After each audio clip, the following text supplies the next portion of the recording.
Este é o Pode Pensar.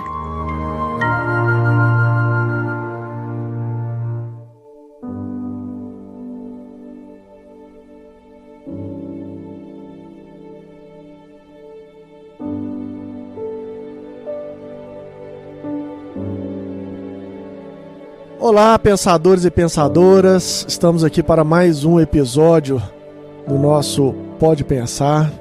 Vamos continuar aqui o nosso bate-papo sobre o filme A Cabana. Aqui é Guilherme de Barros, sejam todos bem-vindos. E nós estamos aqui com a mesma turminha que participou do último episódio, são os alunos do curso de Leis e Princípios. E esse podcast vai ser um material integrante aí da aula que fala sobre Lei de Trindade. Passar a palavra aqui para o César. Olá a todos, eu sou o César. Prazer aqui de conversar mais uma vez sobre a cabana. Pessoal, Fred Cornélio, mais uma vez a gente está aqui para bater um papo e conversar e dar continuidade a esse tema tão bacana, esse filme tão maravilhoso. Ei pessoal, aqui é a Michele, muito feliz de estar aqui de novo participando com vocês. O Fred e a Michele são nossos anfitriões, mais uma vez, agradecendo. Muito obrigado. Quem não ouviu aí o episódio primeiro, volta lá para vocês ouvirem antes de ouvir esse aqui, hein? Olá pessoal, aqui é o Henrique. Gratidão mais uma vez aqui na casa do Fred e da Mi. É o mesmo do Henrique, gratidão. Obrigada, Fred e Mi, por me receberem pela segunda vez. Essa é a Mona Lisa, gente. Essa é a Mona Lisa, que olha pra gente de qualquer posição que ela tiver. Olá pessoal, aqui é Raquel, esposa do Gui. Obrigada mais uma vez, Fred e Michele, por receber a gente. É isso aí, pessoal. Vamos para os e-mails e recados e a gente volta daqui a pouco. Um abraço, um beijo no coração. Eu gosto especialmente de vocês, viu?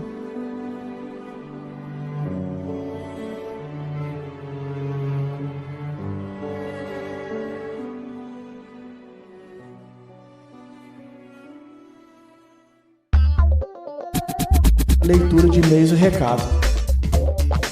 Bom, amigos, gostaria aqui de comentar com vocês. A gente decidiu durante o podcast anterior do filme A Cabana, nós decidimos, a gente espera que vocês tenham gostado. Se você ainda não ouviu, pare agora, ouça o primeiro podcast. Se você não viu o filme, pare, ou veja primeiro o filme pelo menos, depois ouça a primeira parte do podcast e depois volte nesse aqui para você poder ouvir o resto do nosso bate-papo, porque hoje nós vamos conversar sobre a experiência do Mac na cabana com o criador, e é sensacional. Eu queria contar para vocês aqui e convidar a Michele, que faz parte desse episódio, para ela falar um pouco do Instagram dela, porque ela é uma amiga pessoal, uma amiga de muitos anos. A gente se conheceu lá no Manuel Felipe Santiago, né, Michele? Descascando batatas para a sopa do final de semana. Isso mesmo. A Michele é uma pessoa que se transformou de uma maneira incrível no processo dela de respiração, cartografia da consciência, com a Luciana Canguçu, para quem a gente manda um grande abraço. E, Mi, eu gosto tanto do seu Instagram, porque você traz uma luz pro dia e você veste as cores da cartografia da consciência. Conta um pouco, rapidamente, só da sua experiência com a cartografia e convida as pessoas. Eu sei, ela não queria, viu, pessoal, que eu divulgasse aqui, mas o trabalho dela é tão agradável. O Fred, que é o marido aqui, é coruja, né, Fred? Eu sou coruja, mas vocês tinham que estar vendo a carinha dela para poder fazer a divulgação do próprio Instagram. Gente, ela é uma figura, é um anjo, uma pessoa maravilhosa que eu tenho a alegria de conhecer e de ter amizade. Então, nem tanto, viu? Michele, conta um pouquinho da sua experiência e como é que é essa experiência do Instagram que você tem. Tô relutante aqui porque é zero profissional, gente. A partir da minha transformação de vida mesmo, após conhecer a doutrina espírita, mas principalmente conhecer a Luciana Canguçu, do Centro da Consciência, e começar a vivenciar esse movimento de exercício respiratório consciente diário, que me colocou vivendo a experiência do autoconhecimento, eu resolvi irradiar de alguma forma essa minha mudança, e eu encontrei no Instagram, no meu Instagram pessoal, um meio de fazer isso. Então, meu Instagram é @mimacielirradie, porque é um convite para que a gente realmente acesse a essência de amor que há em todos nós e que a gente possa irradiar o nosso melhor, fazer dessa rede que tem tanto movimento de culto ao ego, e não que o meu não tenha, mas para que a gente possa trazer luz, né, nessa ferramenta tão importante. É o brilho a vossa luz, né, amor? Exatamente. É um convite, através dos meus movimentos, para despertar no outro que também trilhe o seu próprio caminho. É isso. Excelente, Mi. Você desperta isso em mim, que eu de vez em quando acompanho lá as suas stories, as suas postagens. Eu te agradeço. Porque gratidão, você colore o meu dia, viu? Tamo e junto. o Mac foi convidado a respirar em algum momento, né? O pessoal vai ouvir o podcast, a gente vai falar tá em tudo, né, gente? como é que a tudo. respiração ajudou o Mac lá na situação que ele passou. Pessoal, bom episódio pra vocês. Um beijo no coração. Acompanhem aí.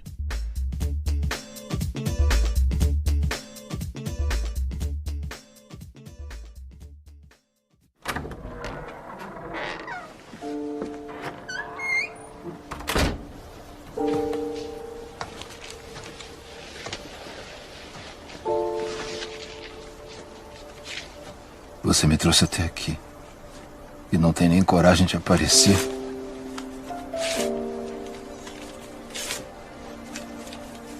Belo papai você é.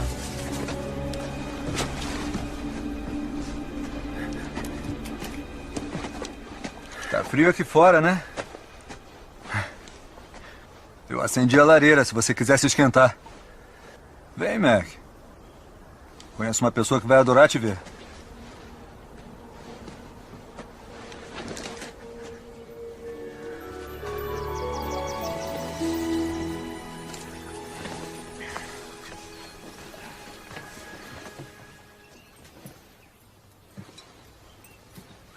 Mackenzie Allen Phillips.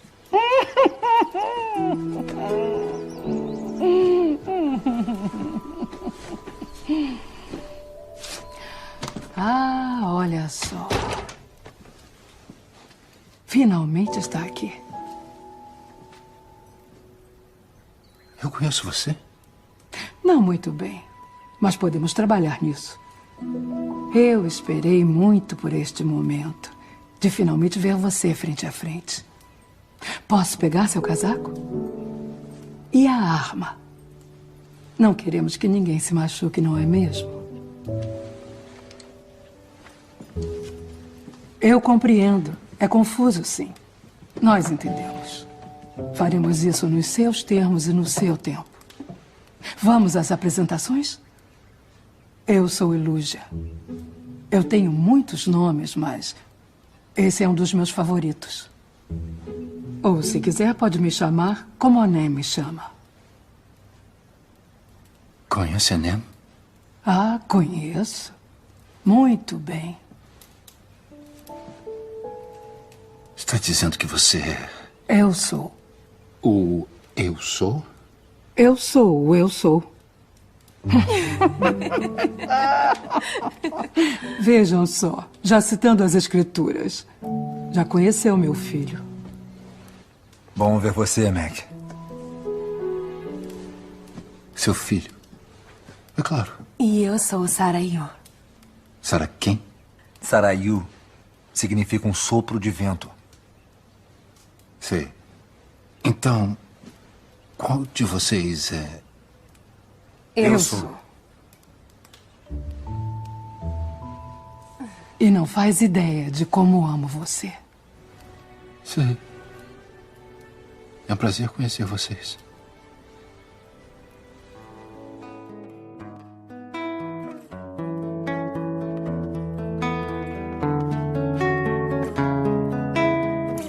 Estamos aqui para o episódio nosso, o segundo episódio sobre o filme A Cabana.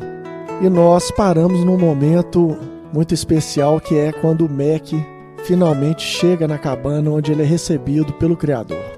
Vamos recuperar aquele clima, né, Fred? O clima de transformação, que ele sai do inverno e a gente estava contando que ele vê alguém vindo, né, à distância, ele acha que pode ser o que foi agressor da filha, e aí ele saca a arma, e aí uma figura simpaticíssima aparece para ele. Que Jesus bacana que eles escolheram, né? Eu achei que foi uma boa escolha do ator. E ele faz um convite, chama pelo nome, né? E ele fica intrigado e começa a acompanhar essa figura pelo bosque. e ele vai saindo da neve, entrando num jardim maravilhoso, até ele chegar na cabana, a outra cabana, porque o César falou, e é interessante, né, César? Uma cabana era a cabana da tristeza, né? Sim. E essa outra cabana, que é esse princípio de dualidade, que tem, também a gente estuda em Ubaldi a lei de dualidade, tinha a outra cabana, que era a cabana habitada por Deus e que ia recebê-lo. Uma cabana da primavera, né? Do florescer. Sim, exatamente. A gente vai descobrir essa outra cabana, né, ao longo do filme, né? Às vezes a gente nem nota que aquela é a mesma cabana, ou pode não ser também, né? Cada um vai fazer a sua análise, né? Mas eu acho que pra mim, durante o filme e a aproximação do Mac com a Trindade, né, com o Pai, com o Espírito Santo, com Jesus, é que a gente foi vendo a transformação dele, né? E a gente viu, pô, essa cabana é aquela, né? É ele, né? Então essa parte, essa transformação, né, que eu achei muito bonita. O que me chamou a atenção também nessa abordagem do autor é a capacidade dele pegar a essência da obra, no sentido assim, eu imagino que o Paul Young, ele é de tradição cristã protestante, por ter abordado o culto protestante e tudo mais, mas como ele acessa a essência, esse contato visual de papai na forma feminina, da vizinha que fazia tortas de maçã, né, que o Fred lembrou aqui no primeiro episódio. Eu lembro daquele cheiro da torta de maçã que dá vontade de comer ela quente ainda, né? Então, esse olhar de afeto que o Paul Young ele traz para o filme, que a gente fica imaginando, será que ele leu as obras de Kardec? Será que ele leu algum livro de André Luiz? Imagino que não. Ele simplesmente acessou a consciência mais profunda e foi trazendo essa imagem dos sonhos que a gente se identifica na doutrina espírita quando a gente vê uma obra como essa. Tem uma passagem que, depois de Mac chegado à cabana, ele vai andar no bosque com o Espírito Santo, com Sarayu, né, o nome da personagem, e ele pensa no emaranhado de flores, de folhas, ele pensa numa grande confusão, mas ele não verbaliza isso. Ele fala assim, nossa, nunca vi tanta folha, alguma coisa assim. E ela fala para ele, você não pensou isso. Ela acessa o pensamento dele. Isso está na obra de André Luiz. Então a gente percebe detalhes no filme de uma felicidade ímpar, porque o autor, o produtor, né, ele acessou a consciência mais profunda. E isso fortalece a nossa fé. A verdade está em qualquer expressão religiosa, né? Você vê, ele conseguiu expressar isso que você acabou de nos falar, que às vezes a gente conhece tão bem do espiritismo, mas a gente vê, está presente em todas as expressões, né? Deus não iria privilegiar uma ou outra categoria, né? Então ela tinha que estar, né? E ele conseguiu acessar essa expressão tão bem. Pessoal, a essa altura vocês já sabem que esse podcast ele está sendo gravado especialmente também para vocês, mas para o pessoal que está fazendo o curso de Leis e Princípios. E eventualmente, com a expansão até dos trabalhos do Portal Pensar, você não seja espírita, tem uma outra vinculação religiosa. A formação da maioria das pessoas do grupo aqui teve uma formação no meio espírita, mas no curso nós falamos sobre isso na lei de diferenciação. Então nós interpretamos a diversidade religiosa como a diversidade dos órgãos no corpo. Cada religião atendendo a sua função específica com os grupos específicos, né? Então as pessoas se reúnem por afinidade, dentro de lei de nucleação e coletivização, nós abordamos isso também. Então, mesmo que você não seja espírita e não domine essa cosmogonia, as obras de André Luiz, que é um autor espiritual, ou de Kardec, que é o codificador da doutrina espírita, olha, fica tranquilo, fica à vontade, porque isso aos poucos, se for do seu interesse, você vai encontrar os caminhos de pesquisa, mas isso não vai impedir, porque a lei é universal e ela funciona em qualquer cosmogonia espiritual. E essa passagem que o Henrique comentou do Papa, né, que é essa figura aconchegante, maternal, acho que ela tem tudo a ver até para quem chegou no curso de Leis e Princípios, já deve ter visto ali várias vezes na obra de Ubaldi, a gente vê o Deus imanente, o Deus transcendente, e eu acho que o filme, e mesmo para quem estuda Ubaldi, é difícil você entender esse Deus imanente, né? E o filme, eu acho que ele é sensacional, que ele traz essa ideia pra gente, né? Porque o Papa é aquele Deus que está próximo da gente, ele que tá, ou melhor, está dentro da gente. Não é aquele Deus distante ou Deus transcendente, né? Que a gente enxerga só como uma figura de autoridade, de respeito. Não, é aquele Deus aconchegante, a figura, né, da Elúgia, né? Com Heloísa, né? Qual que é o nome? Elúgia. Ô César, achei muito interessante o que você falou, e isso também resgatando aí a última fala do Henrique, porque eu destaco aqui duas falas que são muito relevantes e que trazem à tona essa questão do Deus imanente, que realmente é muito presente no livro, né? A proximidade da Trindade com as criaturas. Então, existe um momento em que o papai diz assim: filho, quando tudo o que vê é sua dor, não consegue me ver. Olha que incrível, né? Enquanto você se prende a todo o seu sofrimento, a toda a sua dor, você se encontra naquela cabana gelada, fria, com marcas de violência e desordem, né? No momento em que você se arma para avançar sobre o inimigo, mas esse suposto inimigo passa por você, te chama pelo seu nome e diz: olha, vou acender o fogo. Ele fala alguma coisa nesse sentido, né? Vou ali acender uma lenha. Vamos ali tomar um chá. Tomar um chá, não é isso? Vou ali tomar um chá, e ele é desarmado por uma expressão afetuosa, né? Pessoal, né, Fred? Um chamado pessoal. Um chamado pessoal. Intimidade. É uma relação de intimidade que é construída ali.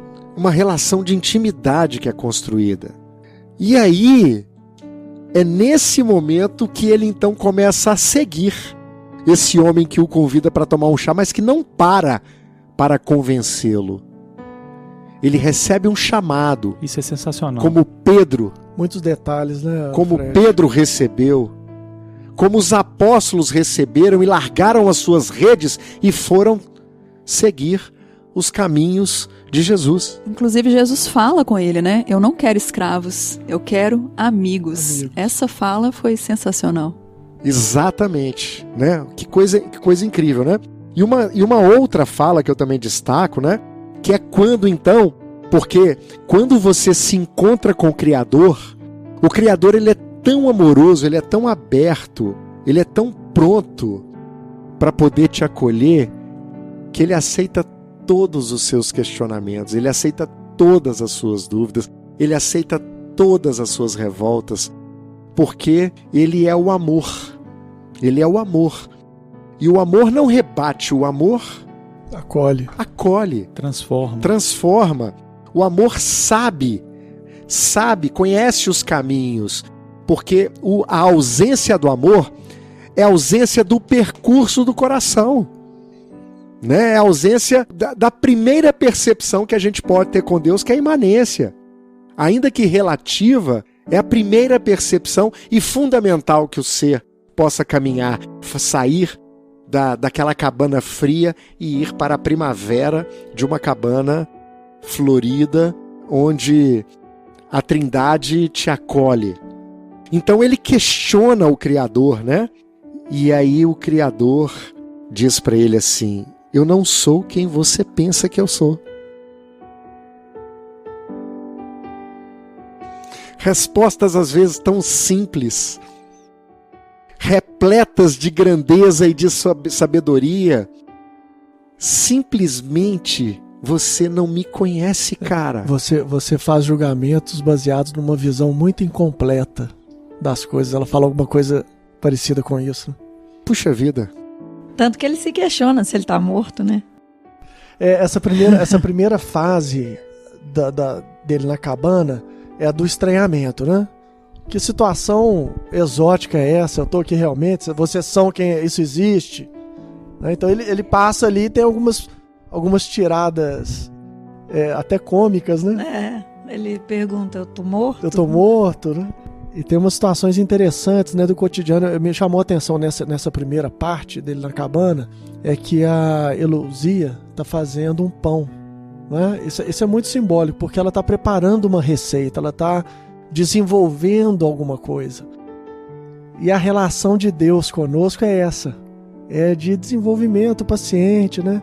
De juntar os ingredientes certos, de preparar a coisa com carinho, do prazer de compartilhar. Então o pão tem um significado muito especial. Eu até tirei uma foto do pão que está aqui sobre a mesa, porque o pão ele tem esse significado muito especial. Aqui tem aqui eu até uso, eu queria que ela contasse do pão, da cerimônia do pão. Tem um oráculo do pão, né? Ela tá mastigando um pão, então ela não pode comentar. Ela tá vivendo a experiência. Mas tem o oráculo do pão, é Magui, a Magui, ela faz uma cerimônia do pão aqui perto de Belo Horizonte, que é muito conhecida. Então esse momento que ela está elaborando a receita e ela vai conversando com ele, é o momento em que ele está no maior momento de revolta, né? Que ele começa a se abrir. Depois que ele vê o estranhamento, ele começa a se abrir, ele está realmente magoado com a situação. E ele vai questionar ela sobre algumas coisas, sobre o cuidado que ela teve com a Missy, né? A falta de cuidado, na opinião dele. E ele chora, e a Sarayu recolhe as lágrimas dele. Ô Gui, eu tô lembrando uma conversa que a gente teve, já deve ter isso quase 5 anos, quando a gente estava num dia muito bem acompanhado espiritualmente, que você foi inspirado a se remeter à amizade de Jesus com os 12.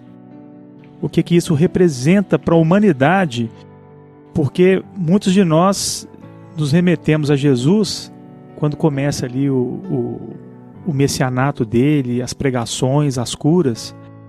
Mas você teve uma felicidade naquele dia, não sei se você vai lembrar exatamente com as suas palavras, que o que mais marcou no Calvário, e que a gente comemora 2000 anos depois, é a dor da perda do amigo. Eu queria que você falasse um pouquinho com suas palavras, que isso é muito bonito. Eu acho que eu lembro, eu tive uma experiência meio mística, né, de ver Jesus acompanhando inclusive o próprio Ubaldi. Foi uma situação que eu estava me questionando, porque há alguns relatos de que o Ubaldi teria se enganado em relação à missão espiritual dele, que a missão espiritual dele seria na Europa, enfim, que ele não deveria ter vindo ao Brasil. E eu encontrei alguns documentos que mostram algo um pouco diferente. Oportunamente, eu acho que a gente vai ter oportunidade, né, de falar sobre isso. Mas aqui eu posso dizer que eu estava meditando, orando para entender exatamente um pouco mais sobre isso, e eu vi Jesus acompanhando o Ubaldi nas praias, né, da região onde eles moram, as mesmas praias, aquelas praias em que ele acompanhava Pedro. E há a ideia de que o Ubaldi seja uma reencarnação de Pedro, né? E Jesus, muito afetuosamente, falava com o Ubaldi, fala assim: Pedro, é da minha vontade que você vá para o Brasil. E eles caminhavam como amigos, assim, né, na praia. E naquele momento eu me dei conta, como se fosse assim, recebendo uma série de informações, de que Jesus fazia isso, sempre fez dessa forma. Ele caminhava com seus amigos pelas praias, pelos lugares. Imagina a quantidade de lições que não ficaram registradas. Já pensaram nisso? Todas as lições que foram dadas individualmente, que foram dadas por grupos pequenos, que não foram registradas. O João fala isso no Evangelho, que não caberia em livros, né? Então Jesus estava ali, às vezes, caminhando com Pedro e me veio uma frase assim, ele falando para Pedro naquela época, falando assim: eu tenho um mundo de maravilhas para te mostrar.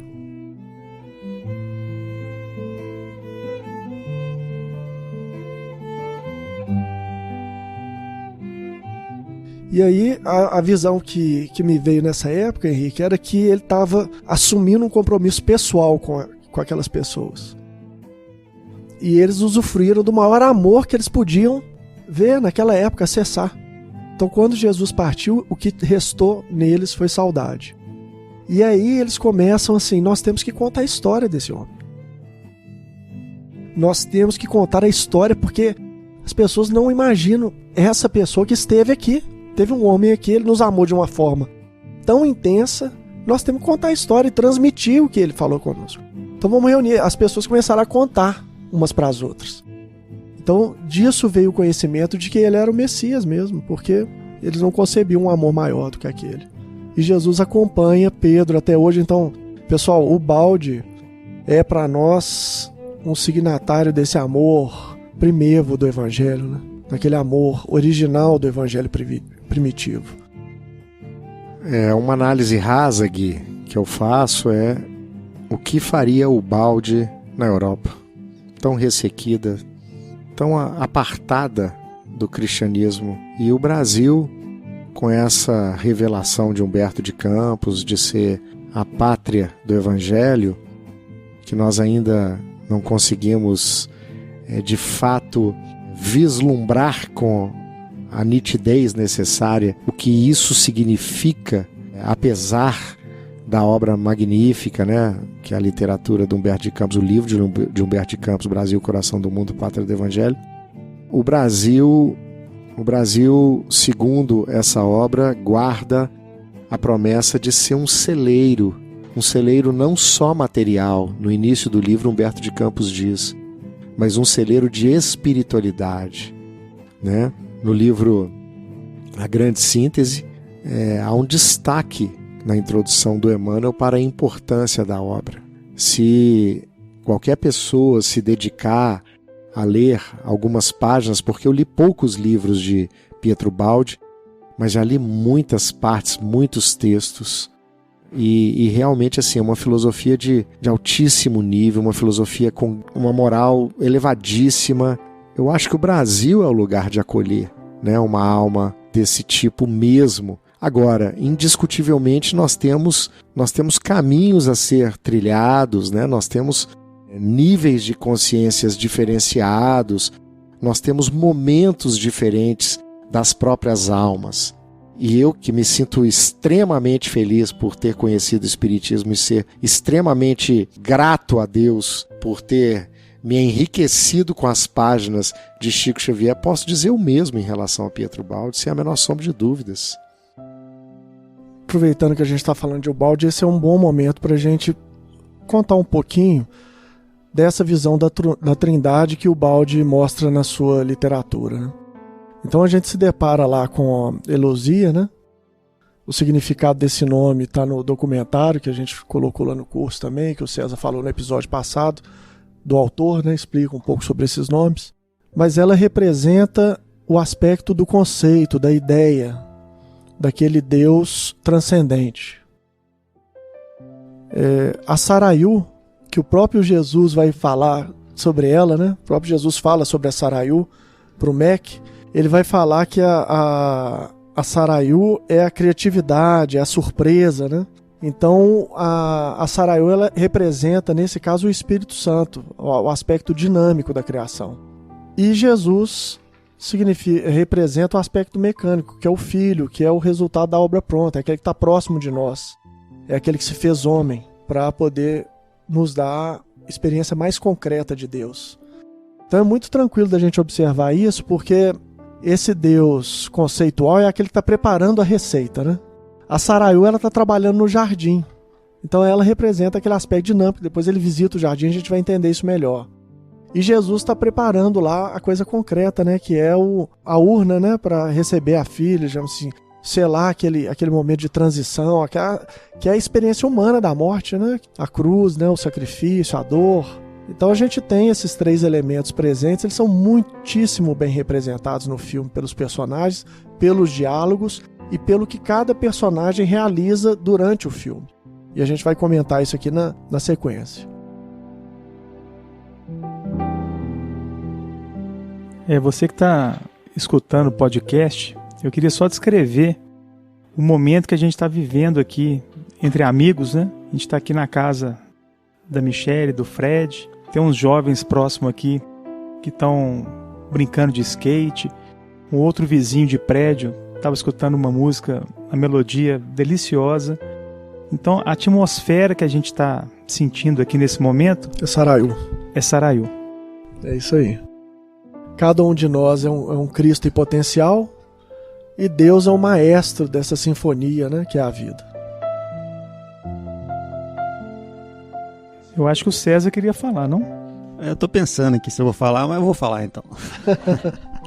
Porque na obra de Ubaldi, ele, salvo engano, eu li a primeira vez, foi no livro Deus do Universo, que é um livro, assim, se você tem que ler o Evangelho, você tem que ler Deus do Universo também. É maravilhoso, é obrigatório, obrigatória a leitura. O maior tratado teológico do século XX Sim, é considerado, né? Vários estudiosos, né, de Pietro Ubaldi. Se o prefácio já não mexer com todas as suas estruturas, eu não me chamo Fred. É isso mesmo. E ele apresenta a Trindade pra gente naquele aspecto de Espírito Santo, Pai e Filho. Inverte, a gente fala, tá invertendo a ordem, né? Que bagunça é essa, né? Mas é isso que o Guilherme já comentou. O Espírito Santo é essa ideia do Criador, ou da ideia, o movimento de ideação. O Pai, o dinamismo, né? O verbo. O Criador, a atitude criadora. A atitude criadora, né? E o Filho, né? A criatura.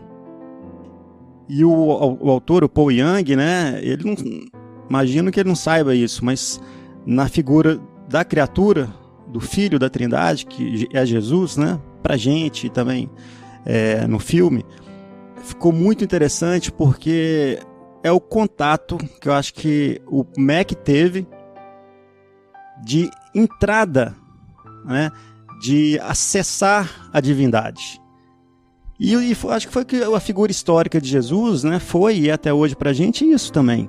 Porque Jesus era tudo ao mesmo tempo. Ele era a Trindade porque ele era Deus também. Ele simbolizava o Espírito Santo também. Isso. E ele é o nosso o elo mais próximo que nós temos da divindade. Hoje a gente não consegue ver Deus face a face. Mas se a gente quiser ver Deus, a gente tem que olhar para quem? Vamos olhar para Jesus. É isso. E isso no filme dá para a gente entender o aspecto da lei de dualidade, da imanência e da transcendência. A elousia é a transcendência. Isso. E Jesus é a imanência. Então a imanência Exato. de Deus, na sua expressão perfeita, é o Cristo. Nós somos ainda uma expressão imperfeita pelo processo da queda, ainda estamos, digamos assim, nublados pelo processo da revolta contra Deus, né? Então nós estamos ainda num processo de cristificação. Por que da revolta?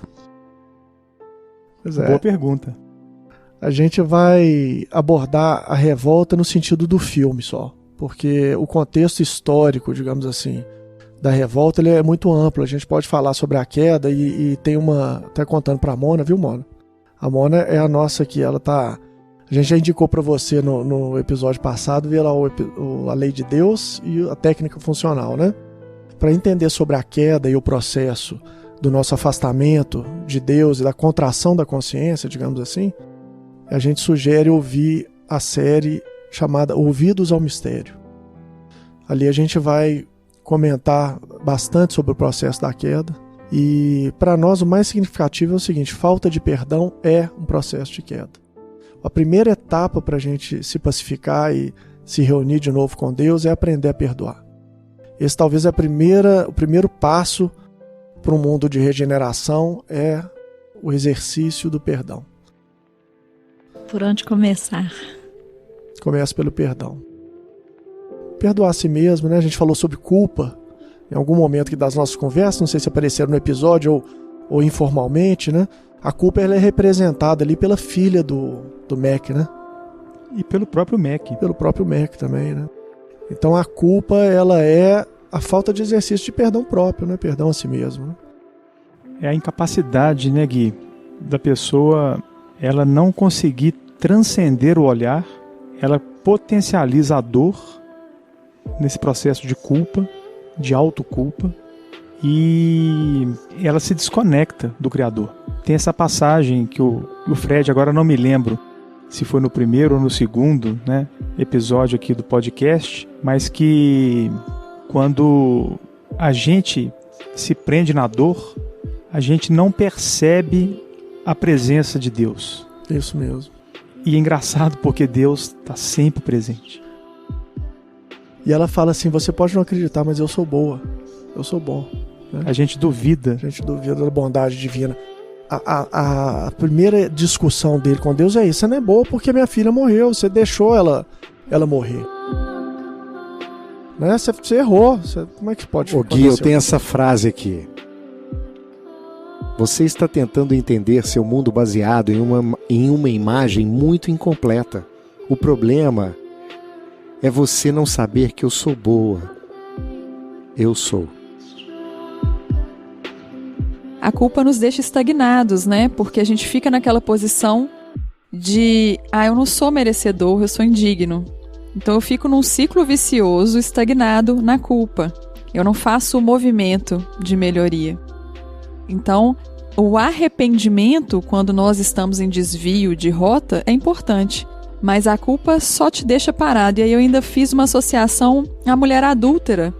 Quando Jesus diz a ela: vai e não peques mais. Alguém te condenou? Eu também não te condeno. Então ele não diz a ela: fica aí, ajoelha no milho, se chicoteando, se sacrificando, porque você é culpada. Não. Ninguém te condenou e eu também não te condeno. Vá e não peques mais. E ele fez um movimento primeiro, né, pedindo a todos: quem está sem pecado, atire a primeira pedra. Então olhe para dentro, cada um olhe para dentro de si, cuide de si. E no final ele faz esse movimento com a mulher adúltera também, né? Vá, transforme-se.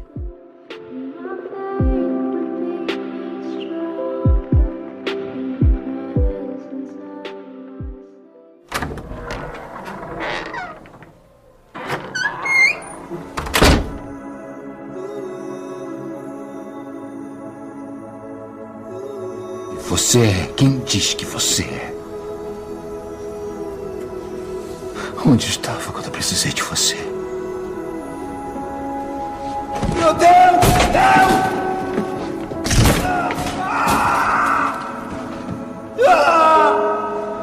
Há um suspeito que os federais estão procurando há anos. Acham que ele é responsável por sequestrar pelo menos 5 meninas. Como pode dizer que vai ajudar a mim? Você não pode ajudá-la por sua causa. Ela se foi. A menos que possa mudar isso, eu nunca serei livre. Você também o deixou.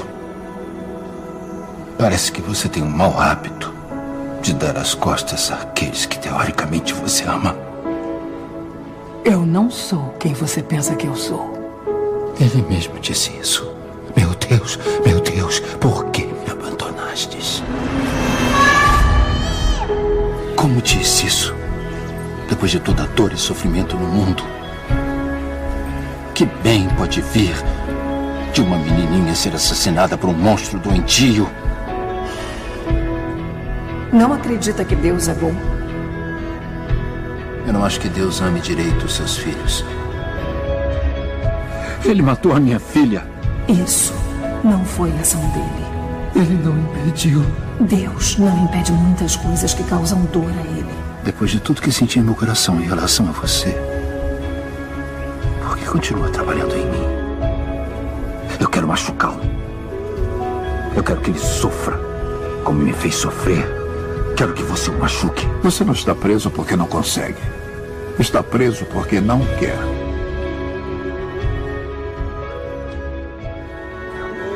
Você teve que lidar com sua própria culpa. Mas o tempo da culpa já acabou. Ela estava lá. Quem, Mac? Lá onde?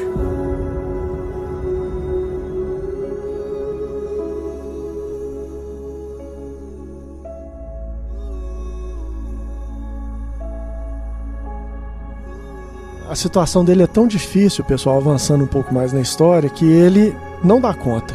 Nesse primeiro momento, ele quer largar tudo e ele sai disposto a ir embora, a deixar a cabana. E quando ele está no caminho já de ir embora, o que acontece, Henrique? Ele esquece a chave.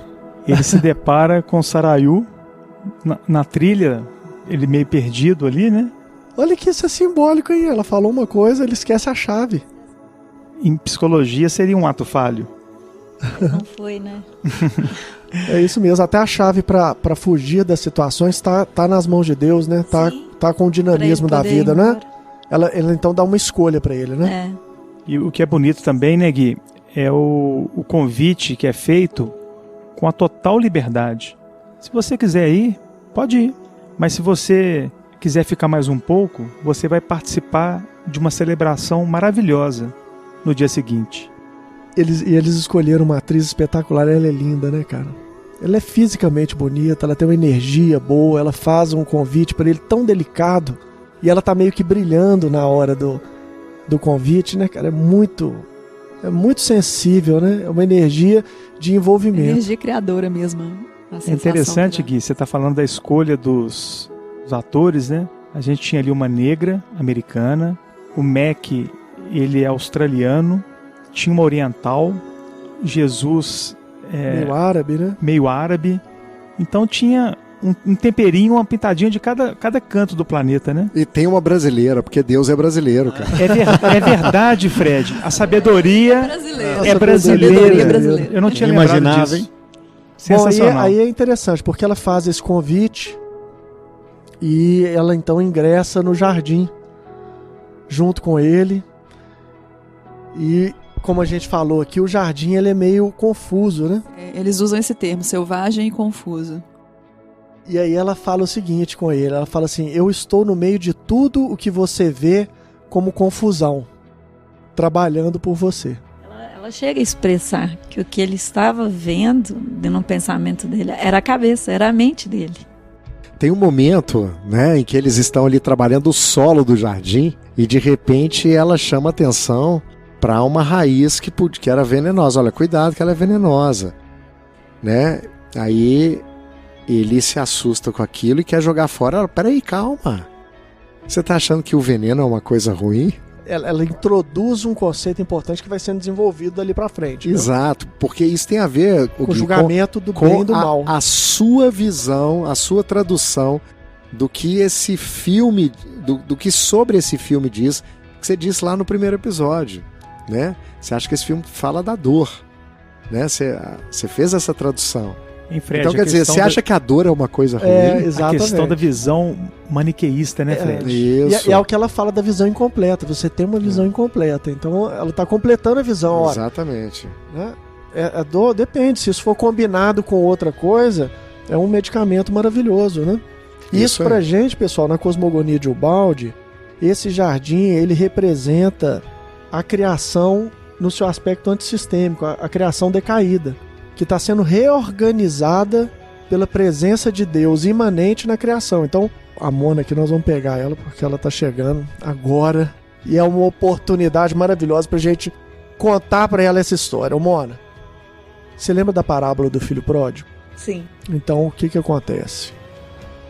A criatura, uma vez criada nesse sistema original que o Ubaldi chama de sistema, que é o céu, né, digamos assim, ela não seria completa sem a liberdade. Então a liberdade é um dos primeiros patrimônios.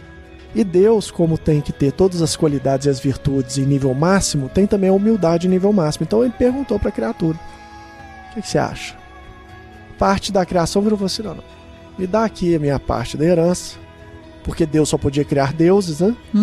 Que eu quero fazer do meu jeito.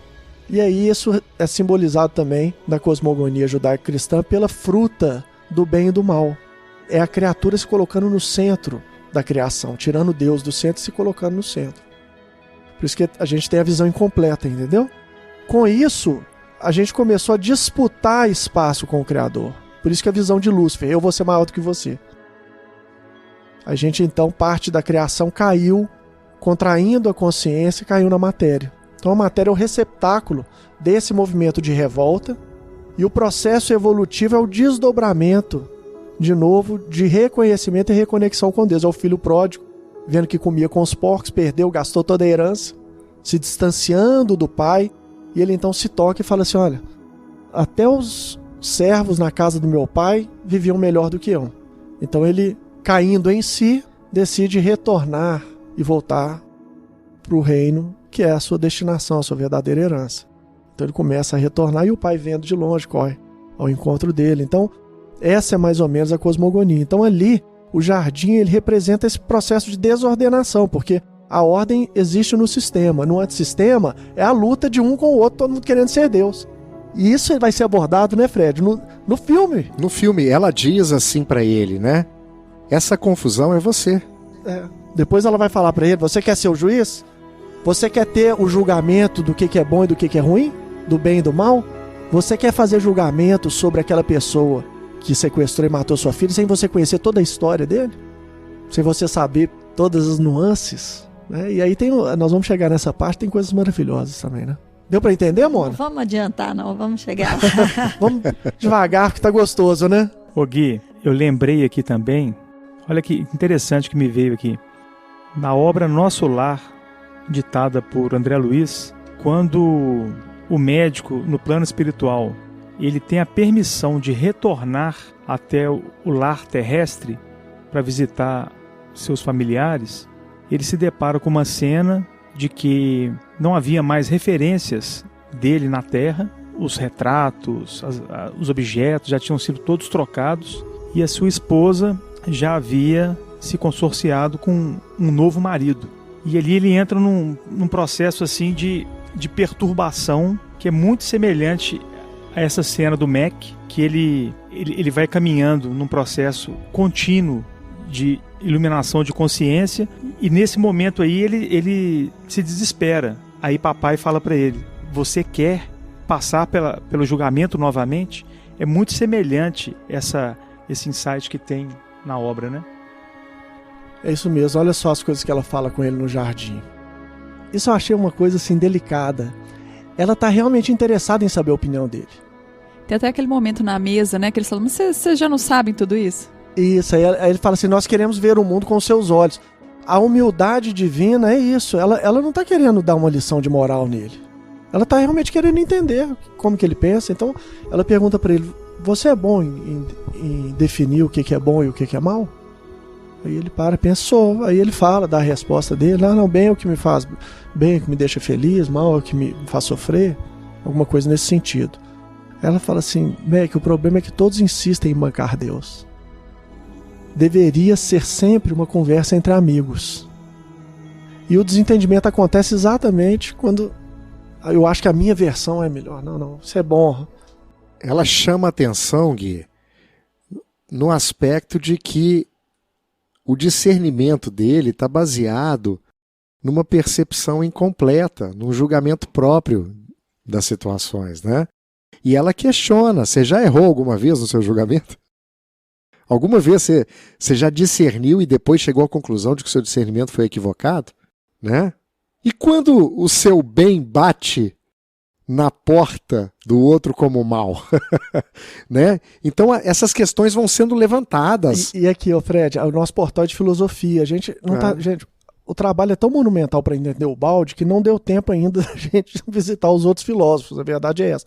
E a gente nem tem especialistas. O que a gente está esperando aqui no portal é chegarem os especialistas em Sócrates e lerem o balde e aí ensinarem pra gente sobre Sócrates, conectando as coisas. É isso então mesmo. A gente ainda não chegou nesse ponto, mas nós vamos chegar, nós temos muito tempo pela frente. O que me veio à cabeça aqui, Fred, com você falando, é o seguinte, ela faz o trabalho que Sócrates faz. Maiêutica. E Deus faz isso conosco, só que Deus não faz um diálogo conosco, ele faz um diálogo através da vida, das experiências da vida. Então, isso. A Saraiu, ela representa, o Espírito Santo age na nossa vida, criando as situações que vão trazer para nós as respostas. Então, o nosso trabalho é desenvolver um coração receptivo para Deus. Para a gente poder, então, enxergar esse diálogo, né, Fred? Aí, enxergar Gui, essas falas. Vale a pena repetir a frase que você falou, que você lembrou. Deveria ser sempre uma conversa entre amigos. Ou seja, depois de você entender que tudo que acontece na sua vida nada mais é do que um parto, né, da verdade, para que você possa realmente discernir.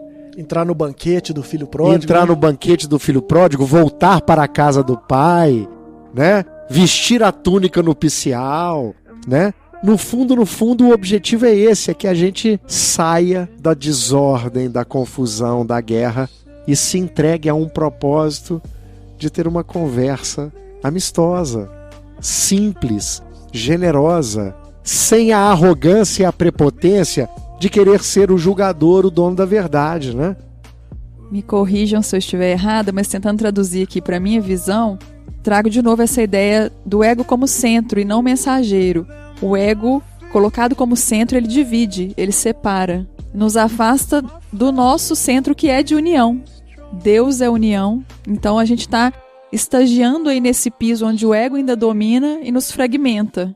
E a gente está nesse movimento, através das experiências, na tentativa de recuperar a nossa essência que é de união. Ou de unidade. Conta um pouquinho, então, da visão de Ubaldi sobre isso, Michele. O Criador, ele transmitiu para a gente no ato da criação duas qualidades inerentes à sua própria condição. A de eu sou, que a gente chama de egocentrismo, ou seja, a afirmação de unidade indivisa. Cada um de nós é uma unidade, uma individuação própria. Então esse é o eu sou. E uma outra que é o altruísmo. Então você tem o egocentrismo e o altruísmo, que é o respeito ao eu sou de todo o restante.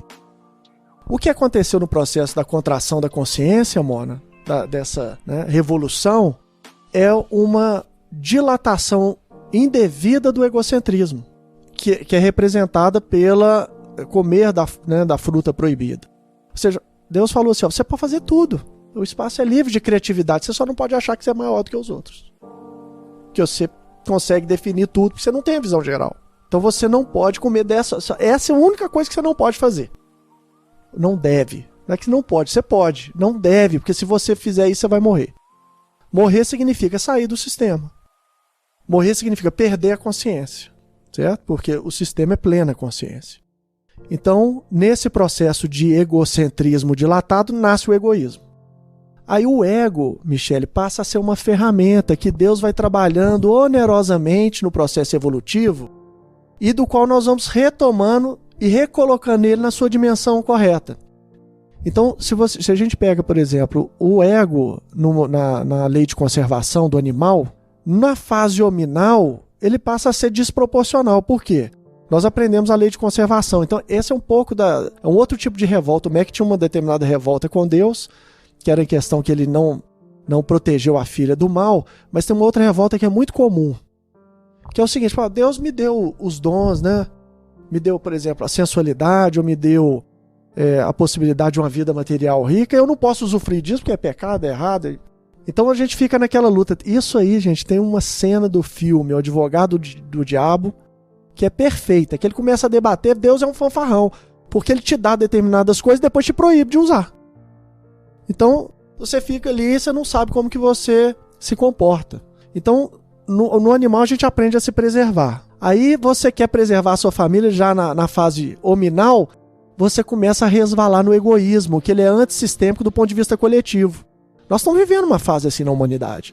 Tem 200 anos, a gente teve processos revolucionários no campo político exatamente exigindo que o homem se torne mais generoso. Só que aí ele pode falar assim, mas eu aprendi que se eu não cuidar da minha família, se eu não defender a minha segurança na velhice, quem que vai cuidar de mim? Então tem livros do Ubaldi especificamente para isso. Então a gente vai entendendo que agora, e o Ubaldi ele trata do ego de uma maneira elegante, Michele, você vai adorar.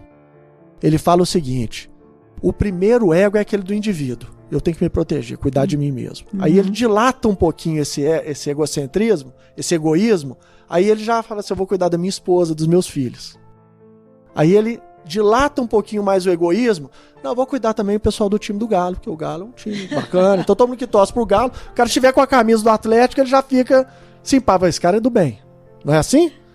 100%. 100%. Exatamente. Aí ele dilata um pouquinho mais, agora ele já é brasileiro. Então, em qualquer lugar do mundo que ele tiver, se tiver o cara tiver com a camisa do Brasil, ele fala, esse cara é complicado, mas é do bem, que é brasileiro. Porque ele sabe que o brasileiro também cria caso com tudo. E aí ele vai dilatando o ego dele até chegar no ego do santo. No egoísmo, que ele chama de egoísmo. No egoísmo do santo. Qual que é o egoísmo do santo? Ele ama a humanidade inteira. Então, é uma dilatação desse egoísmo voltando ao egocentrismo, ao egocentrismo. Autocentrismo, que é necessário, exatamente. Né? Que é uma lei universal, porque imagina, os planetas do nosso sistema solar giram em torno do Sol. Olha só que bacana isso que você está falando, porque, gente, essa cosmogonia ela é muito rica, nós tratamos disso no curso, então você depois vai se matricular aí para fazer o curso, para entender esses conceitos com mais profundidade. Deus, o Baldi fala, Deus é o centro espiritual do universo. Nada foge de Deus. Tem um buraco negro, né? Deus é o buraco luminoso do universo. Ele atrai tudo para si, nada foge desse egocentrismo. Mas por que Deus pode fazer isso? Porque ele é o doador absoluto. Então Deus atrai para si em nível infinito, mas também doa infinitamente. O Sol atrai todos os planetas, mas doa a sua energia. E foi isso que nós quebramos, né? A gente quis só atrair e paramos de doar. Exatamente. A gente não tem altruísmo e quer só vem a nós. Isso. É o desequilíbrio. Isso. Então, se vocês perceberem, isso está no centro da personalidade do Mac. Que é óbvio, ele quer o melhor para a filha dele. E aí todos os julgamentos dele são baseados nessa visão incompleta. Excelente. Legal? Legal. É legal, isso é muito doido. Agora eu vou repetir aqui só para dar o sentido no filme de tudo isso que vocês falaram. Você está tentando entender o seu mundo baseado em uma imagem muito incompleta. O problema é você não saber que eu sou boa. Eu sou. Ô, gente, vamos avançar então, que se a gente tiver um terceiro episódio, aí o Neto mata a gente. Não vamos exagerar também, não. Porque... É isso aí. Bom, aí depois que ele sai do jardim, que ela mostra pra ele, levanta algumas questões relacionadas à justiça, a definição de bem e mal, ele vai ter um momento com Jesus no barco. O Henrique já falou um pouquinho pra gente no episódio anterior sobre esse momento com Jesus no barco, né? Jesus fala assim, eu quero te mostrar umas coisas e tal, e vai com ele no barco, né? Aliás, ele vai sozinho, né, Fred? Ele em tempos de pandemia tem um tratamento precoce e tem um participante precoce, né? Eu falei lá na frente, né? Não, mas foi bom porque você já chamou atenção para um momento importante, que é ele em contato com a imanência, né? Que é o Cristo. Então ele tá no bote, acontece aquilo que o Henrique falou, ele começa a reviver os momentos de drama, o bote começa a se encher ficar negro, a água se turva. E Jesus fala com ele, como é que é, Michele? Michele gostou, que eu olhei pra ela na hora desse filme. Eu olhei pra ela na hora, o que ele fala? O que ele fala, Mia? Apenas respire fundo e olhe pra mim. Confie em mim, nada disso pode machucá-lo. Gente, eu acho que essa fala, ela tem um significado tão profundo, tão verdadeiro pra mim.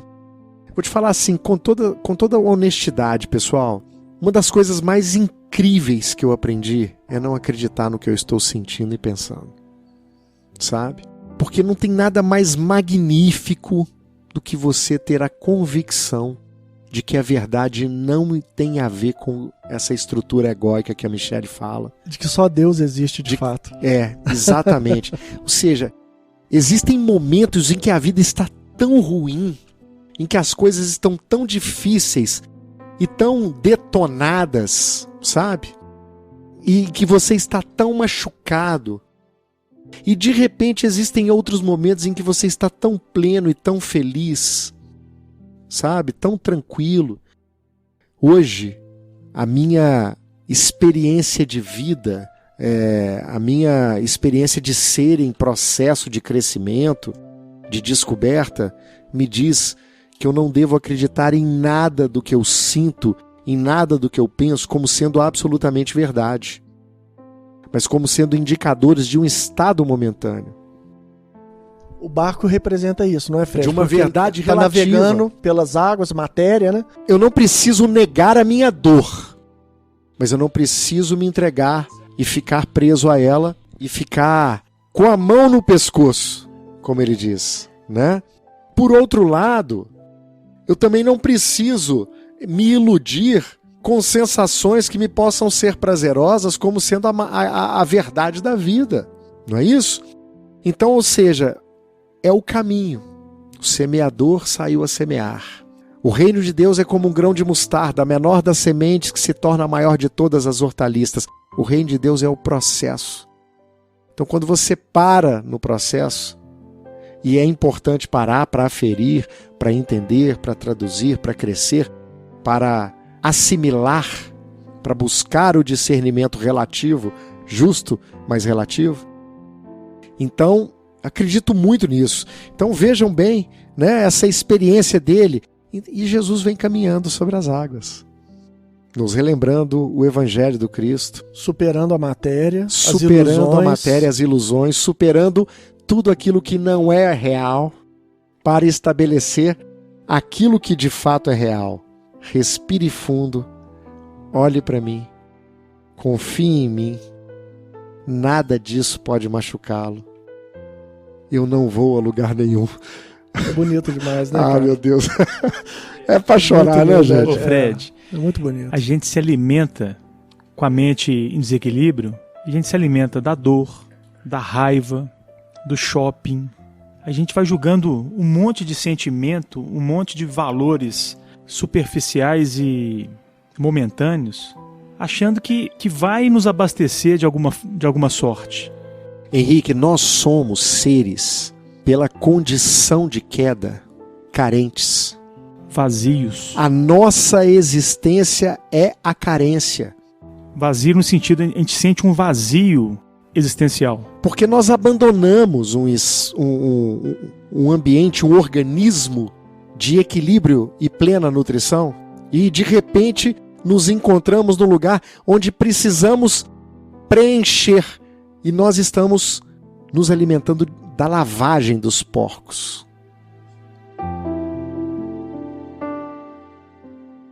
Ô Fred, deixa eu contar pra Mona aqui mais uma vez. A Mona é nossa... André Luiz. A Mona é o André Luiz, nossa. Ô Mona, tem um curso. E aí, pessoal, quando eu falo Mona, todos vocês que estão ouvindo, os nossos amigos, tem um curso do IBIS. A gente tem colocado, o Neto tem colocado aí umas pílulas aí do curso Ondas de Transformação. Nesse curso, o Maurício Crispim, que é um cara espetacular lá de Brasília, Goiânia. O curso dele é muito bom. O curso dele é sensacional, pessoal. Michele já assistiu uns pedacinhos, né, amor? Excelente. E ele vai falar dos aspectos de sombra. Por que eu estou contando isso? Primeiro, para vocês irem lá e assistirem esse curso. São 16 aulas no primeiro módulo e mais 16 no segundo módulo. São 32 aulas. Mas Botini, quanto que eu vou pagar? Você não vai pagar nada. Então você não vai pagar nada, Mona. As coisas mais preciosas são gratuitas. Então, tá lá, ó. O curso é espetacular. E o que ele vai falar? Vai conectar com o que o Fred falou da carência. Ele vai falar que nesse movimento de afastamento de Deus, a primeira experiência é do poder. Gente, nós vamos falar muito sobre poder nos próximos anos aí, no Portal Pensar. Nós estamos trabalhando um spin-off desse curso para falar sobre poder, que é uma questão importante, porque eu posso, né? O filho pródigo, eu posso pegar a minha herança, por que eu não vou fazer? Então, a primeira experiência é o do poder. Por isso que Jesus falou, nas tuas mãos entrego o meu espírito. Foi a última coisa que ele falou, porque ele abriu mão do poder. Antes disso, o que ele falou? Pai, por que me abandonaste? Ele estava recitando um salmo, que é o salmo da carência. Salmo 22. É o da carência, entendeu? Então por quê? Porque o segundo movimento, quando eu falo assim, vou sair de casa. Imagina o filho, pede a herança, bonitão, e sai de casa. Quando ele sai, ele já tem aquele impacto. Que negócio aqui é diferente. Aí ele sente aquela carência, né? Mas ele não dá o braço a torcer. Você lembra que você falou assim, quando não transforma, quando endurece o coração? É isso que ele vai contar no curso. Porque aí você vai mergulhando. Depois da carência tem outro passo, e outro, e outro. E são, acho que 7 etapas. A última é a negação. No final ele nega que o pai existe, porque ele já passou pela inveja, já passou por outras etapas. Então a carência é uma característica. E a gente faz muita coisa por carência, a gente erra, né? É aquilo que ele fala lá no início, né? O mal faz com que a gente faça coisas, né? Inacreditáveis e tudo, por carência. No final a gente se desconfigura, né? A gente perde a referência. Perde completamente. A matéria é isso, gente. A matéria é essa desorganização, essa perda total de referência e de memória. Depois ele volta do bote, né? Com Jesus e ele vai conversar um pouco mais com a Eleusia, né, César? Aí ele começa a conversar com ela, ela fala uma coisa interessante. Ela fala o seguinte, ó. Você está imaginando um futuro sem mim. E esse futuro não existe. Gente, sensacional, hein? Isso é lindo demais. E é aconchegante, porque Deus, nesse caso, é determinante, né? Fala assim, não tem como, porque fora de Deus é morte. Não tem possibilidade de uma vida sem Deus. Então, atemporal. Eu te espero o tempo que você quiser. Você vai fazer a sua viagem, ele tá aí junto com você, esperando, reconstruindo a sua conexão. Então, filho, o futuro sem mim não existe. Então, fica tranquilo. Se você estiver imaginando esse futuro, não tem, sem mim. Assim como o Mac diz, né? Você disse que jamais me abandonaria.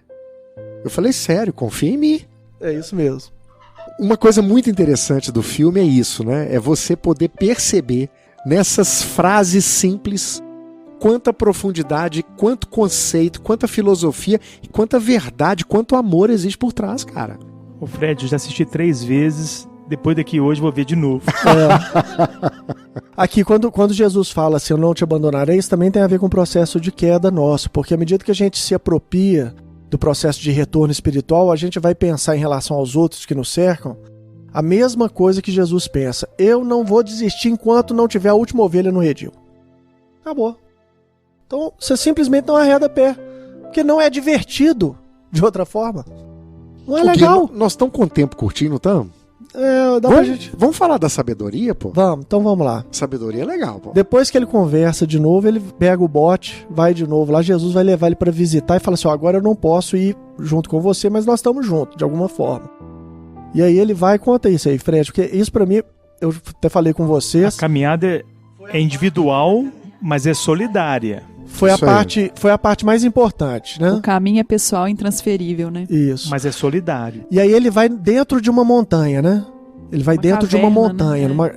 É uma montanha. Tipo uma montanha. É uma montanha, né? Que ele põe a mão e parece que ela se abre. Passa, né? Por ela. Então... Essa montanha, a Mona ela viu uma coisa que eu não tinha visto quando assisti com ela. Que é a história da princesa. Quando a filha dele questiona, será, papai, né, que eu preciso pular para poder do penhasco para poder salvar a minha vida, né, da minha família, e ele entra exatamente onde? Dentro da cachoeira. E dentro da cachoeira é que ele encontra a sabedoria. É isso mesmo. E a sabedoria espreme ele ali. Ele se vê pressionado entre escolher, literalmente, entre os dois filhos. Isso. Ela coloca ele numa situação, às vezes, nem de julgar, mas de sentenciar. Ele sentenciou Jesus ali. Ele falou assim, você não esteve com a Missy, comigo, na hora que eu mais precisei. Então, que Deus, que bondade que é essa? É que ela pressiona ele mostrando que os dois filhos têm erros, né? Exatamente. Seu filho fazia isso escondido, não sei o que, sua filha fez assim. E ele não sabia. Fala assim, agora que você o filho tem que salvar um fazendo. E condenar o outro. É. Aí ele fala, não dá. Me coloca no lugar. Isso aí, essa coroa, né? Isso é sensacional. O interessante é que... Chegou em Jesus. A sabedoria nos tira da zona de conforto. O conhecimento nos faz sair da inércia. Isso é muito legal. Eu confesso pra vocês que apesar da sabedoria ser brasileira, que é a filha da Sônia Braga, eu não achei que o personagem não me agradou tanto. Mas é só a minha opinião pessoal, né? Eu esperava talvez alguém mais cansado. Eu falei, se vocês quiserem ver a perfeita manifestação da sabedoria num personagem, assistam o filme Paulo. Esse filme pra mim é sensacional. Se vocês pegarem aí, ele pra mim ele tá cansado no final da vida dele. Ele já tá um homem velho, ele vai conversar com o romano lá. Ele, pra mim, é o retrato da sabedoria. Ele faz uma descrição espetacular pro romano a respeito do que é o poder do evangelho pra ele. É um filme que vale a pena. Nós podemos até fazer um bate-papo sobre esse filme. Eu confesso que não me incomodou a sabedoria ser jovem, mas faz sentido dentro de um universo temporal, né? É isso aí. Nós nunca somos, né? Sempre estamos. Então, por ela ser jovem, mostra a situação ali dele. Mas a atriz, reforçando o que a Mona trouxe, né? Ela é o símbolo da princesa índia. Os traços dela é um pouco de índia. Então, por isso que eu acho que foi a escolha. Poderia ter sido uma pessoa um pouco mais madura, talvez. Mas ela estava ali representando a princesa índia. E a princesa índia era nova. É isso então, é verdade. Tanto que quando ele entra, entendi, é escuro e ele pergunta, tem alguém aí? Tem alguém aí? É quando ela se apresenta para ele. Eu não tinha me tocado disso. Eu até saquei a questão da cachoeira. Mas eu não tinha imaginado que a personagem tava simbolizando. Henrique, peça desculpa, viu, Mona? Realmente, você foi sagaz. Não pra Mona, pra quem tá escutando. Eu tô. Mas a Mona, aqui ela tá representando todos que estão escutando. Eu achei muito interessante que a sabedoria, ela também faz esse processo meio socrático. Mais dura, né? Ela é dura. Mas ela é dura. Porque chega um momento, gente, em que você não pode mais ser mimado, você tem que enfrentar a verdade nua e crua, né? Ou seja, nós criamos às vezes os nossos sofismas, então encara o seu sofisma com seus 2 filhos, faça a sua escolha, cara. Vamos ver se as suas mentiras, se os argumentos que você cria para poder sustentar tem validade geral. Se são capazes de estabelecerem justiça, amor e verdade no seu nível, na sua situação, no seu conjunto, né? Então a sabedoria ela é realmente uma ameaça ao status quo, ao conforto, à zona de conforto, seja lá o quê. Conhecereis a verdade. E ela vos libertará, cara. É isso aí. Né? E interessante, né? Dentro da caverna, preso, fechado, mas também com uma porta de águas, né? Que se descem. Achei interessante que o negócio da montanha também é o seguinte, a montanha é a coisa da estabilidade, né? A sabedoria você não pode debater, cara. Aquilo ali... É rocha. É rocha, né? A única forma de você... O máximo que você consegue é dar uma empatada com a sabedoria sendo sábio, né? Bom, depois ele sai então dali, né? E aí ele fica mais tranquilo. Mas ela pergunta pra ele se Deus é bom. Ele tem um contato ali especial. Ele pergunta pra... A sabedoria pergunta pra ele, Deus é bom? Olha que fantástico isso, né? Eu não acho que Deus ame direito seus filhos, a resposta dele. Ele querendo ser maior que Deus de novo. Não acho que Deus... Vocês perceberam isso, gente? Como é que a cosmogonia do balde é tão certeira? É a ideia de querer ser maior de novo, de querer ser o centro. E o que ela faz? Você tem alguma coisa pra confessar? Ela pega ele pelo pé, é verdade. Porque ele estava com o passado dele. O passado dele maltratando de culpa a sua alma, né, amor? Então quer dizer, existia ali uma história na sua infância, na intenção, uma coragem muito grande que esse garoto teve de matar o pai para proteger a mãe, proteger a si próprio. Né, Neto? Que ela quando ele vai vendo as imagens... É Fred. Fred. É porque a gente ama muito o Neto, especialmente, né, Neto? Chega uma hora que Mas todos nós somos neto. Somos netos. Assim. Chega uma hora que ela vai passando as imagens e aí uma criança lá, ele fica revoltado com a criança. E ele não sabe que aquela criança que sofreu um abuso era o pai dele. Era o pai dele. Aí ele falou assim, tem coragem de julgar essa criança? Aí ele fala, mas é uma criança. Isso. Você sabe a história dessa criança? Aí ele conecta com o cara que foi que maltratou a filha. Ele falou assim, como é que você sabe que ele também não passou por coisa pior? Você conhece a história dele? Ô Gui, no primeiro episódio, você começou o episódio dizendo o seguinte, qual que é a sua impressão? O que você achou do filme? Como é que você traduz o filme? Né? Em poucas palavras, em poucas palavras. Fala de quê? Eu agora vou mudar a minha opinião. Deixa eu dar uma dica, Fred. Assista o filme com a Mona. Você vai ver outro filme. Não, sensacional. Cara, esse filme é cura. Cura. Isso. Ele está sendo curado e de uma forma ultra misericordiosa. Porque ele tem que encarar a verdade. A verdade é dura. O que eu fiz. O meu passado, o meu presente dizem tudo, tá? Minha história está aí. Mas eu não estou em julgamento, cara. Eu estou em cura. Eu estou aqui com um médico de homens e almas, né? Lavando a minha alma e mostrando para mim que da mesma forma como eu julgo, eu posso ser julgado, mas que Deus simplesmente quer que eu aprenda a olhar como Ele olha, a sentir como Ele sente. Acho que tem a ver com a humanização também, né? Assumir as suas sombras. Porque essa história da gente querer ser Deus é a gente não assumir que erra. Então, é um convite a assumir as suas sombras para iluminar, né? Para individuar-se e ser mestre de si mesmo. Potencial divino individual de cada um de nós à disposição, cara. E ele lava a alma, você falou que ele lava a alma, ele lava a alma na cachoeira.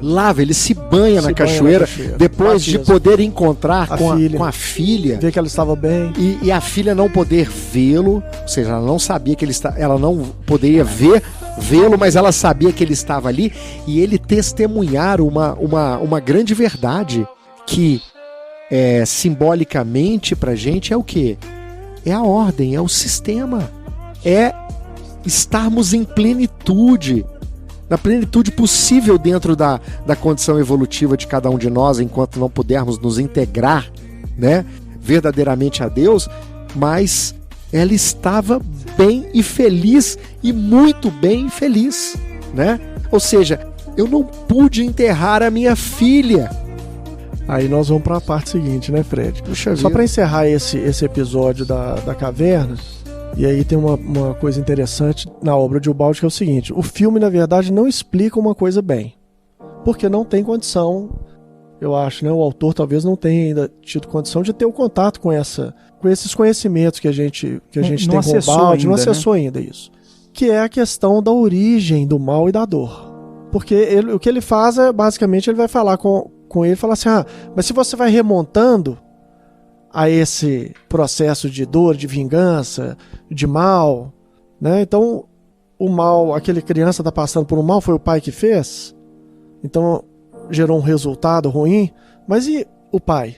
Quem maltratou? E assim, se você for remontando, você chega no aspecto do pecado, entre aspas, o pecado original, daquele mal inaugural, o mal que deu origem a todos os males. E aí, isso o filme não responde. Por que isso? Então, a cosmogonia de Ubaldi, ela traz uma reflexão interessante para essa Porque questão. ele era um religioso, Isso. mas um religioso de cultura, por educação, por contexto. Ele não era um ser em busca de espiritualidade.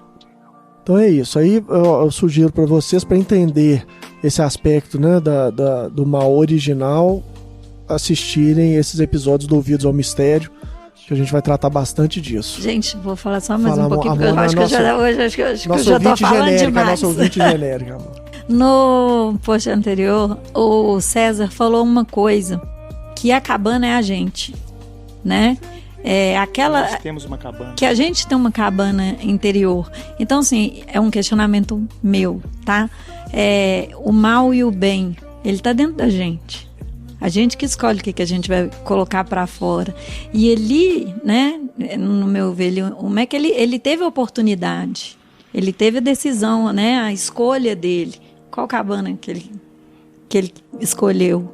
Porque ele podia ter ficado ali, atirado em Jesus, né? Não. Ele foi surpreendido com um sorriso e pelo nome. Ele enxergou isso. Porque ele podia ter atirado antes. Ele podia ter perguntar. atirado.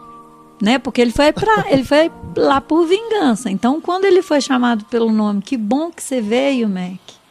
E ele fez aquela o cara sabe meu nome, né? Então, a cabana, assim, eu acho que o bem e o mal, ele tá dentro da gente. Sem dúvida. São os cães que a gente alimenta, né? Sim. Qual que vai ficar mais forte? Exatamente. É que você der comida pra ele. Exatamente. E ele entra na cabana propriamente, né, com a Trindade, armado.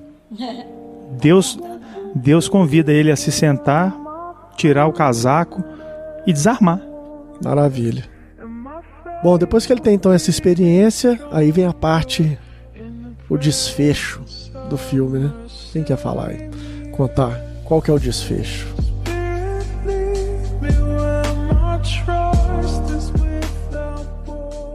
Eu conto? O Fred tá apontando para mim, então eu vou contar para vocês. Michele pegou o microfone, não solta mais, cara. Mia, você quer contar o desfecho, na sua visão? Então vou contar aqui, pessoal, olha. Depois que ele volta, então, ele vai dormir. Sempre tem as conversas, né? Nesse intervalo aí, ele vai dormir. Quando ele acorda, entra um homem no quarto dele.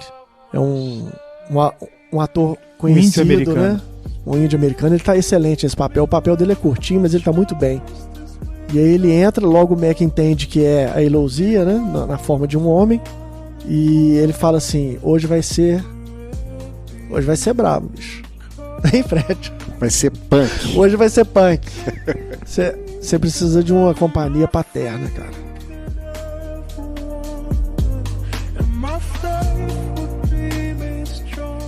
A gente que tem filho, hein, Fred?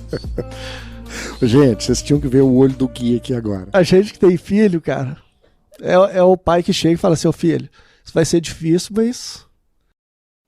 Tô com você. Vamos lá. lá. Vamos passar junto.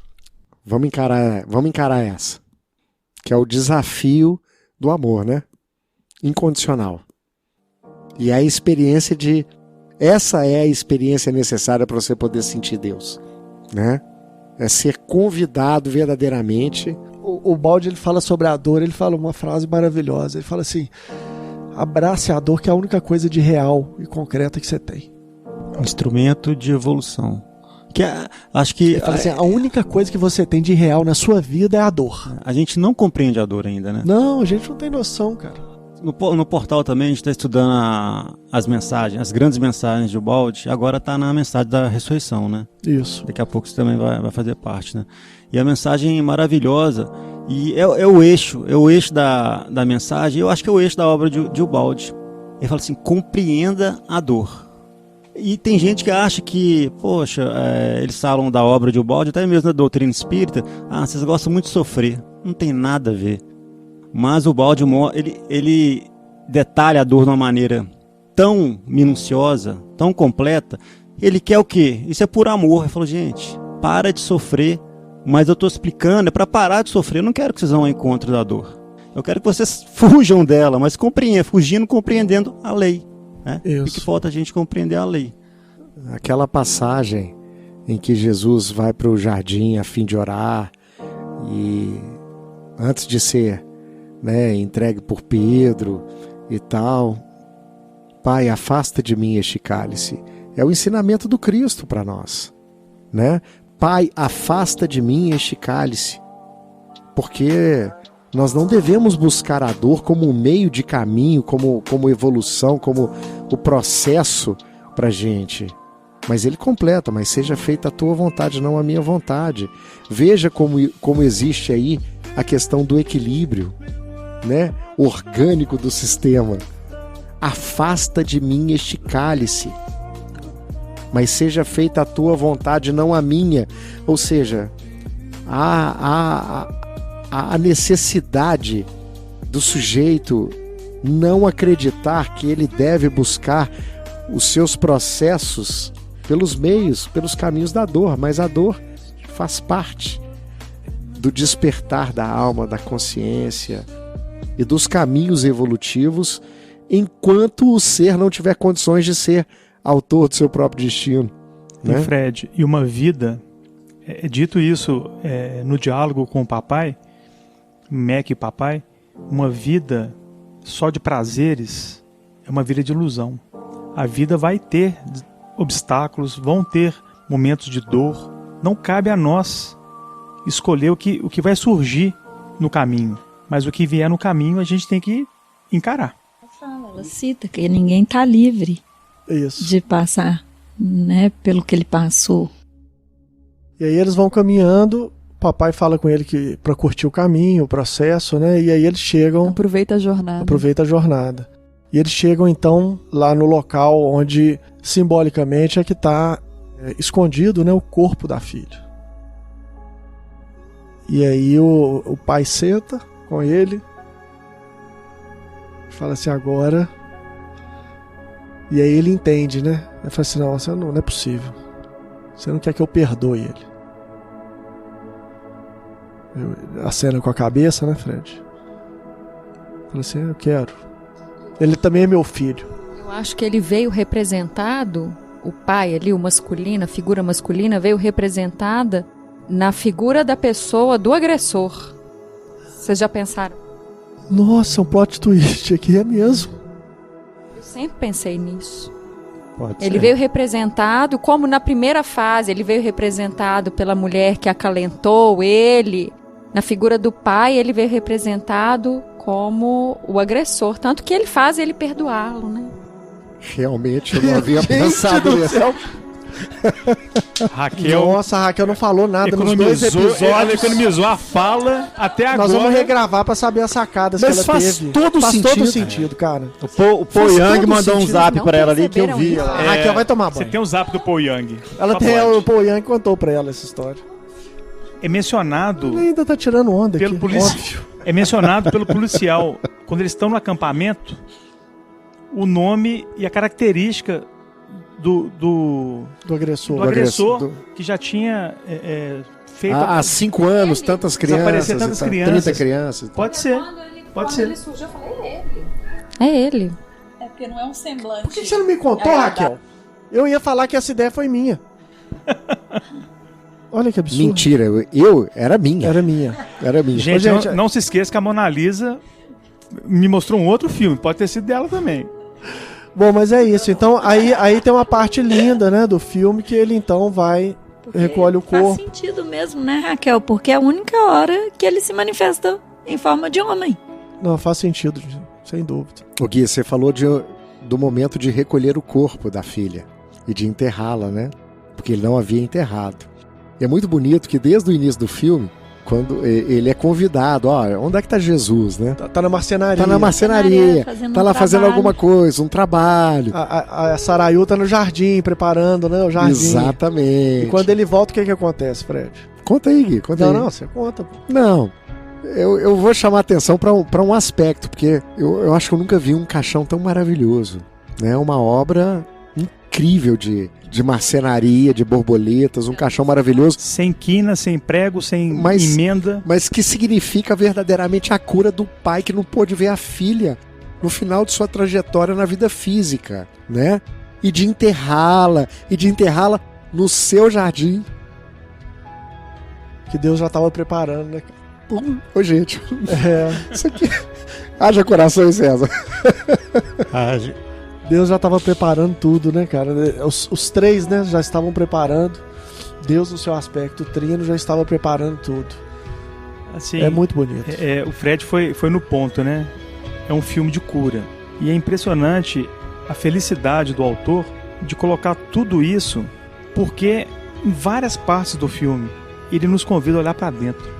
O convite que ele tem de abraçar o seu pai, de ver, de reencontrar o seu pai, de pacificar essa parte, né? De pacificar o passado com o próprio pai, que ele trazia aquela amargura na alma. Cura, Fred. Filme de cura. De entender que o seu pai era tão vítima quanto algoz e ele também era vítima e era algoz, ou seja, do processo que precisava ser ali curado, quebrado, perdoado, ele precisava se perdoar. E o filho dele e o pai dele fala: "Eu te perdoo, meu filho.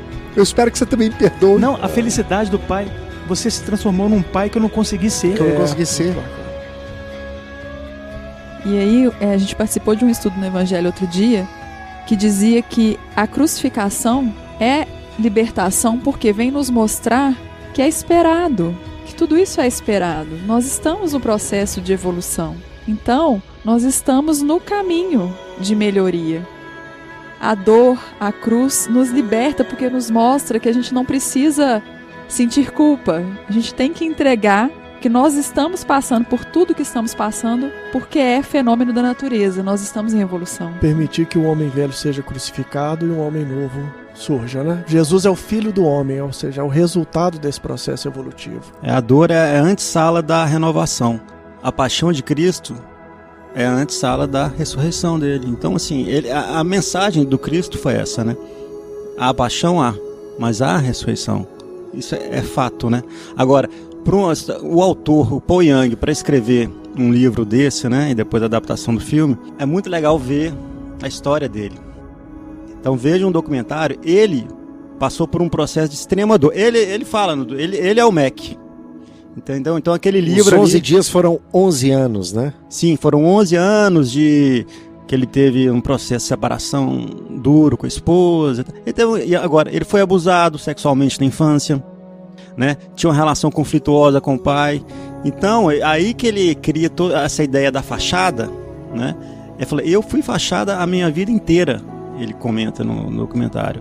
E só depois do processo de maturação, de abraçar a dor, no sentido de não gostar da dor, mas de entender, de se auto-perdoar, perdoar o pai, né? É igualzinho um filme, que vê esse momento de criação dele, né? Talvez esse momento, o terceiro momento aí, né? Que ele criou essa obra maravilhosa, né? Tipo assim, né, César? A dor não é boa. Ela nos machuca. Mas nem por isso deixa de ser maravilhosa, né? Eu estou me lembrando aqui, a gente já está caminhando para o encerramento. Eu tive a honra de trabalhar na terapêutica no Hospital Espírita André Luiz, aqui em BH, com um amigo do coração, o Doca. Doquinha, nosso amigo. Doca, nós chamamos especialmente. Isso, né? Aí. Nós estamos lembrando aqui de alguns momentos assim que a gente compartilhou o estudo junto com pacientes lá do hospital, na ala de dependência, onde a relação com Deus era muito fragmentada. E o Doca, muitas vezes eu presenciei ele ter a presença de espírito de trazer uma imagem da gente não perdoar o erro de alguém da história daquele paciente, mas deixar que aquela pessoa que cometeu o erro acerte suas contas como a gente vai acertar as nossas com o Criador. Todos nós aqui estamos num processo de cura. Todos nós aqui temos uma relação, um cordão umbilical, se eu posso dizer assim, espiritual, com o Criador. Não tem como a gente se desconectar dele. Então, às vezes, quando a gente se sente ofendido, a gente tem o direito de recriminar o erro, mas não a criatura. E deixar que a criatura aprenda com o seu próprio plantio daquele erro e acerte as contas com o universo, com o Criador. Assim como também a gente vai acertar as nossas, porque a gente está no processo de cura. Maravilha. Gente, valeu demais essa jornada, hein? Muito gostoso. Foi bom? Alegria, Gostou, muito Michel? Gostoso. Grandes emoções. Sensacional, gente. Foi incrível. Muito, Raquel, você gostou, Raquel? Muito grato estar aqui. Amei. Falou que amou, pessoal. Ela disse que amou. Mona, você vai voltar? Vou pensar. Tô brincando, gente. Gostei, vou voltar. Realmente foi uma escola, né? E como quando eu cheguei, você falou, você não tá aqui por acaso, e realmente não é por acaso que eu tô aqui. Obrigada. É isso mesmo. Isso aí. Amor, fala alguma coisa boa do seu marido? Precisa, amor. Você mesmo fala. Pessoal, é isso aí. Bom demais. Obrigado, César.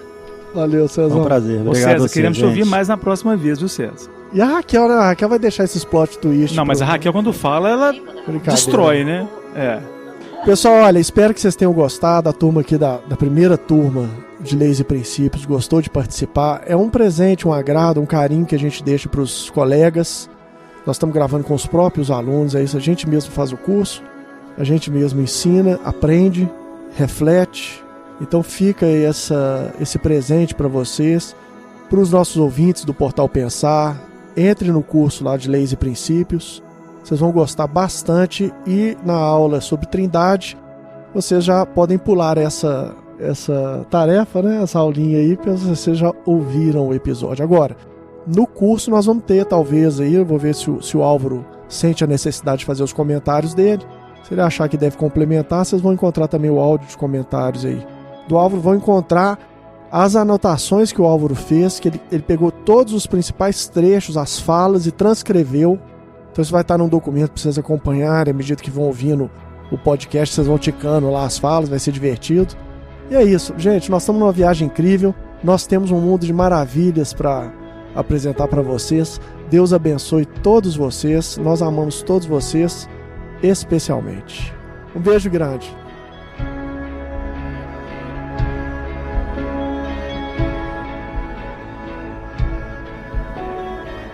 É o meu pai. Mac, eu peço desculpa por tudo. Eu estava cego, eu não conseguia ver você. Não conseguia ver ninguém. Eu sei. Eu sei. Eu estava com medo. Eu não sabia o que fazer. Filho, eu perdoo você. Se tornou o pai que eu nunca consegui ser. Tenho muito orgulho de você. Algum dia vai me perdoar. Não precisa fazer isso sozinho. Eu estou aqui com você. Eu não sei como. É só dizer em voz alta.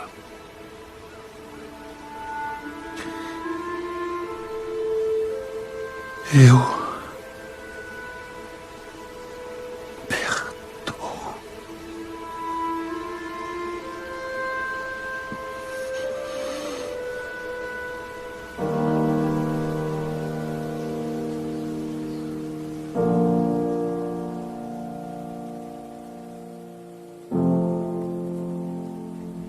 Papai pediu para dizer que gosta especialmente de você.